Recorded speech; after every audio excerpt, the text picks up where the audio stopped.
used to kill 250 cattle and 300 sheep a day. Hey, it's July 29th, 2025. It's been exactly 1 week since we got the news that Ozzy Osbourne has passed away, and we've done a video almost every day since then about Ozzy.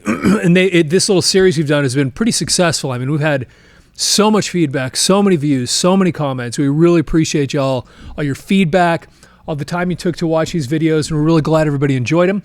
I think we're going to do maybe just one more of these because I did find another really kind of cool article that I wanted to show to you. It's an interview with Ozzy, another one from 1974, and it's really cool.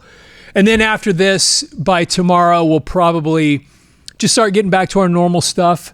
And that doesn't mean we won't be doing more Ozzy or Black Sabbath stuff, because anybody who's been following this channel for any length of time knows that that's probably my favorite topic ever, is things related to Black Sabbath and Ozzy. So there'll be more of that in the future, but just kind of this week-long version of this, we'll probably wrap this up today. So what I found here is in a newspaper called the Tennessean, and it looks like a little article that's in maybe a section of the newspaper called the Young World, probably focused toward kids. And this is Sunday, June 9th, 1974. And so to put this in context, this would have been the time period when they're out doing, touring on Sabbath Bloody Sabbath still. And this is, for all intents and purposes, kind of an interview with Ozzy. And there's actually quite a few little quotes from him in here that I think I thought they were cool enough that I should show them, that I thought you'd like this. And so the title is Black Sabbath's Exhausted But Works Better Than Being Poor. And then there's the guys right there. This is during the Tony Iommi without the mustache period. I always thought he looked so weird without it. He has the coolest rock star mustache look ever, in my opinion. I think he always looked so cool. He was such a cool looking guy. So anyway, you can see him right there without it. So here we go. All right. I'm so confused by what's happening in the world. There are just so many bad things going on that you wonder how it's all going to end. Ozzy Osbourne plops down onto an ivory-colored couch, squeezing a lit cigarette between his lips. Burnt ashes flutter to the floor around him, but he seems oblivious to them. Quote, I know it sounds like a cliche, but I'd really like to buy an island where I could get away from it all whenever I wanted to. I'd only let nice people on it, unquote. If he were really serious, Ozzy could probably afford that island. After all, he's the lead singer of Black Sabbath, one of England's most successful rock bands. Each of the band's albums have attained the 1 million sales figure. It says $1 million, but it means 1 million records. And Ozzy admits that he has more money now than he ever dreamed possible. Money has put me through a lot of changes, he says. I have all the things I could ever want, and I've done all the things I wanted to. But it's interesting how money changes the way people treat you. Suddenly, just because you have money, certain people automatically respect me. They think I'm somebody important. That's a sick attitude. I'm still the same person I was when I was poor, but people look at me a lot differently just because my wallet is a little fatter. All the members of Black Sabbath live in a high life style. On respite during their concert tour of the United States recently, Ozzy stayed in a $150 a night isolated bungalow at the Beverly Hills Hotel. When the sprawling 15.5-acre hotel first opened decades ago, it played host to show business pilgrims like John Barrymore, Harold Lloyd, and W.C. Fields. And now, the new breed of celebrity, like long-haired Ozzy Osbourne, lounge around the pool, hiding behind dark glasses, dipping creme de la menthe in, and following current events in Rolling Stone and Crawdaddy.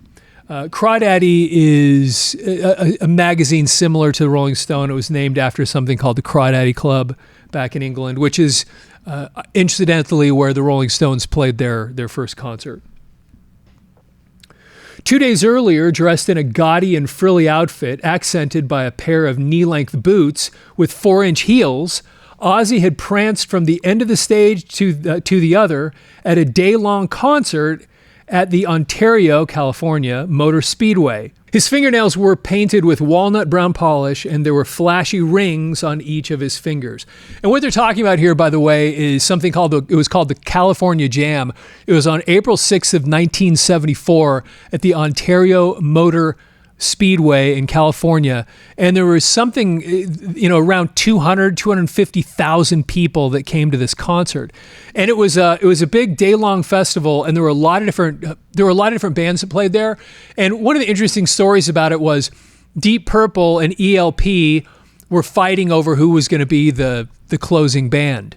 I looked it up just so I could tell you who was in the show, and this is a promo poster that I found.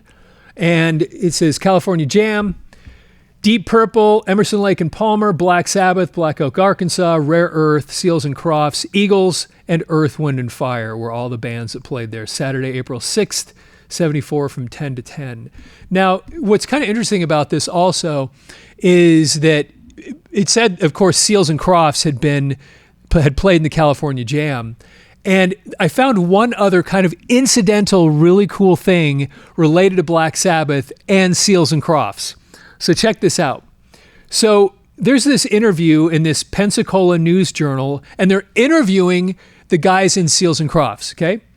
And one of the questions they get asked is, what is the largest crowd you've played before? And then he says, California Jam. Wow, what an experience. And then, then it goes down a little bit further. And then they ask him the same question. Ozzy Osbourne of Black Sabbath had a great way to describe California Jam. Do you remember what he said? And again, this is asking one of the guys in Seals and Crofts. And this is so great, the answer that he gave. Oh yeah, he said, wow, oh wow, man, gosh, oh what a trip, wow, wow, wow. Ozzy was never one for words. Anyway, I thought that was kind of hilarious that's how the guys from Seals and Crofts, after being around Ozzy Osbourne, that's how they reacted to him. And it does sound a little bit like him, because you'd see him in different things where he'd be kind of have that, wow, this is so cool, this is so interesting. And so you can see why he would have kind of gotten that kind of vibe off of Ozzy when he was talking to him. Anyway, I thought that was pretty funny. Okay. Now, while he talked, he caressed a crucifix. This is back to the Ozzy interview. Now, while he talked, he caressed a crucifix hanging around his neck and sipped a Coke during brief breaks from his nervous chain smoking. Since the release of their first album 4 years ago, Black Sabbath has earned a reputation for producing grim and humorless music. Their songs are loud and politically oriented. They are often critical of society and quote, the politicians who purport to lead it. Black Sabbath's music has always been better received in the United States than in Britain. Quote, frankly, the British kids don't seem as realistic about what's going on as the kids over here, observes Ozzy. And when music makes a social comment, the kids back home just can't handle it. Just look at the top 10 records in England. They're a bunch of garbage. They don't say anything. And they're giving people a false impression of life. American audiences seem to pay more attention to what they're listening to. They care more about having a song of substance, unquote. Osbourne and the other members of Black Sabbath, Tony Iommi, guitar, Geezer Butler, bass, and Bill Ward, drums, all grew up in Astor, a poor and rough area of Birmingham, England. The sons of laborers, they seemed destined to follow their father's footsteps. But while working during the day on assembly lines at slaughterhouses and as truck drivers, they formed a band and practiced at night. And that, by the way, that's just an interesting thing to note. Because one of the reasons so many of these bands happened was that that's all the future that they could see. That their father had been worked in this factory his whole life, and they just kind of, as they got into their teenage years, they were just going to go start working in the factory. That was going to be their life. And so there was a lot of these kids that said, we have to get out of here. And then they saw music as a way to do it. And Black Sabbath was one of those bands. And so there were other groups that had that same experience. And that's, anyway, but this was This is the way that so many people back in England, back in that period, thought. It was just same thing. They lived in a place around where the Industrial Revolution had happened, and so then it had kind of carried on into this next century, and there was just this mindset, especially after World War II, and there were so many things that still hadn't been rebuilt, and it was very dark, and it was very dreary, and it was hopeless, and so anyway, that was they make this point here where he said they seem destined to follow in their father's footsteps because that's what everybody did. Anyway, just it's noteworthy that that's the world that they came from. Quote, I just couldn't stand working on an 8-to-5 job forever, recalls Ozzy. I had no motivation to work where I was nothing but a machine. I had a job for a while in a slaughterhouse where I used to kill 250 cattle and 300 sheep a day. I decided I couldn't do that for the rest of my life. Unquote.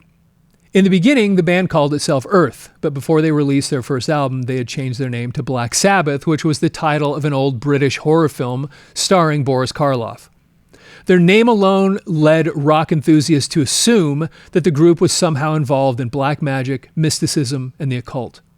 Quote, actually, we were never into that stuff, says Ozzy. We've always sung about truthful stuff, and the occult never appealed to us at all, either in our music or in our private lives, unquote. Despite his aversion to work, Ozzy admits that he and the others in Black Sabbath channel tremendous amounts of energy into perfecting and performing their songs.